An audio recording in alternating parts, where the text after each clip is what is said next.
Part 2, Chapter 1. Autumn swept away the summer heat and brought a blaze of orange and yellow to the maples in the park across the lakeshore, and new rhythms to the neighborhood. Droves of students spilled out of streetcars and buses, and the cafe tables reserved for the street people filled up again as the weather cooled. I didn't go to school that fall. Rena was disappointed. I wasn't ready for another big change in my life, I explained. I liked my job at the cafe, and I enjoyed getting out on the tank every day. I wanted things to stay the same for a while. She said she understood. I was pedaling against the wind along Simon Street in Mimico one afternoon after a drug delivery when the phone chirped. I pulled up at the curb. "It's Mrs. Smith speaking." "Yeah." There was a pause. "I see your manners haven't improved at all." "I'd hate to disappoint you," I said. "Are you able to come to the office at 1 o'clock?" I looked at my watch. "Sure. Don't be late," she said. "I'm never late," I said, but she had hung up.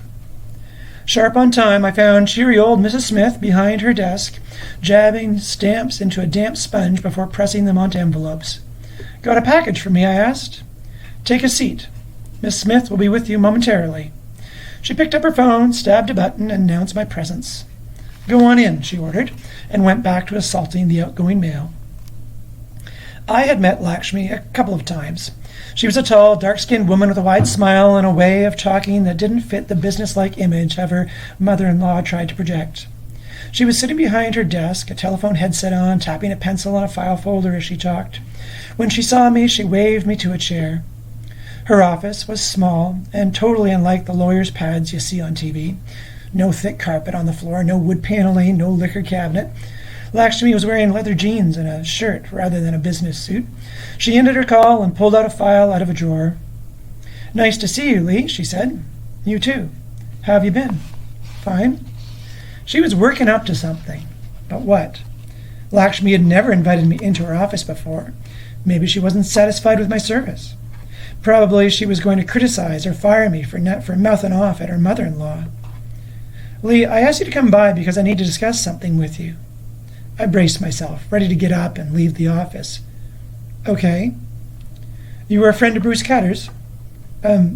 Yeah," I said. How did she know? "So?" I guess I still am, his lawyer." I looked at the wall above her head, losing focus.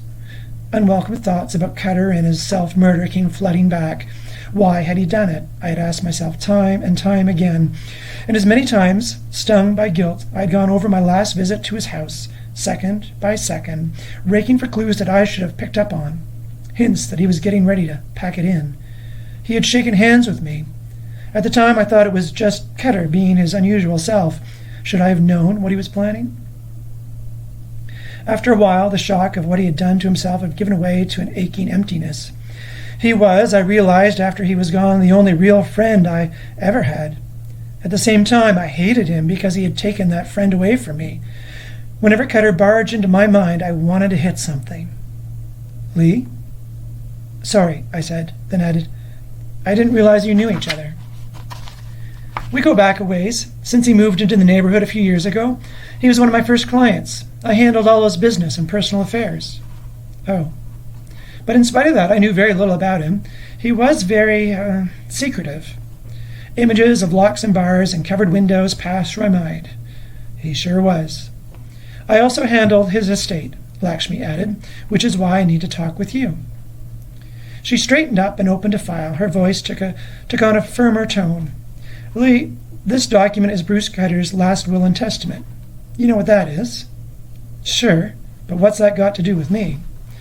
"It names you as a beneficiary. My duty here today is to inform you of Bruce's wishes, explain the implications, and answer any questions you might have. It's taken a long time to get things in order because of the, unusual nature of his death. After I've gone over everything, I'll give you a document that outlines your inheritance in detail. Other documents relevant to the bequest will follow." I fell back in my chair. "I didn't get any of that," I said. "Bruce left me something?" "Yes. Why?" "I can't speak for him, Lee, but you were his friend. Now let me go through the details. Stop me at any time you wish. Ready?" "Not ready," I almost said. I didn't want anything from him. I wanted him putting around his office, guarding his garbage, ransacking the net for data on the core. I wanted him not to be dead. The bequest divides itself into two categories, Lakshmi began. Real property and securities. The house on 13th Street and its contents are yours, free and clear. All taxes and insurance and utilities are paid for this calendar year. Okay so far? I hadn't taken in a word, but I nodded anyway. There are some low-risk investments, earning enough interest to keep up the house and to further your education if you wish. It's held in trust until you're 18, at which time it comes to you in its entirety. But I am instructed to disperse reasonable amounts to you as and when you wish. You only have to tell me ahead of time so I can make arrangements. Lakshmi closed the file and linked her fingers together on top of it. I know this is pretty hard to absorb at first, Lee. I'm here any time you have a question. Bruce made it clear he wanted me to shepherd you along if necessary. I nodded again, my head fogged in, my throat thickening. Cutter had given me his house? Money? Why? Lakshmi pushed 2 envelopes across her desk. On top of them was a ring thick with keys. I stood, picked them up, shook hands with her, and left the office. In the parking lot at the rear of the building, I stuffed the envelopes and keys into my jacket pocket, unlocked the tank, and pedaled towards the cafe.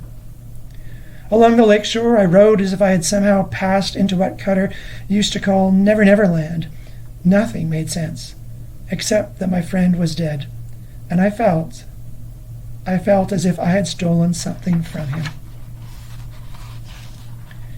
I kept the inheritance to myself, mostly because I wanted time to wrap my mind around it.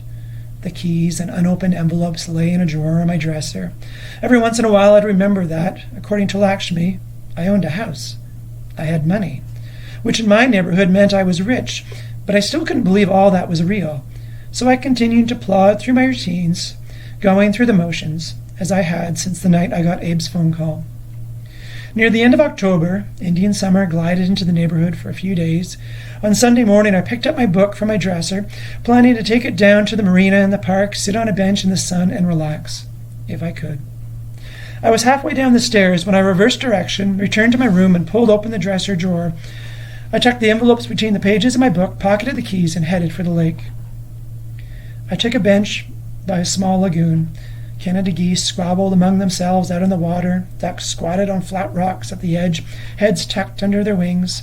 Inline skaters, joggers, parents pushing baby carriages came and went on the bike path. Dogs pulled their owners across the grass.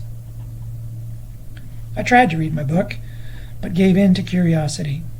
Both envelopes had Lakshmi's letterhead on them. The first contained one sheet with her signature, saying pretty much what she had told me in her office, only in more legal language. The second held a handwritten note. Lee, if you're reading this, Lakshmi has explained everything. Try to forgive me for what I've done. And try not to feel bad.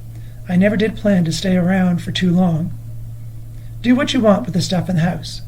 Cutter. P.S. Don't forget to lock up. I laughed when I read the last line. I folded the letter and the note and put them back in their envelopes. And then, for a long time, I looked out over the lake to the faint line in the distance where the water met the sky.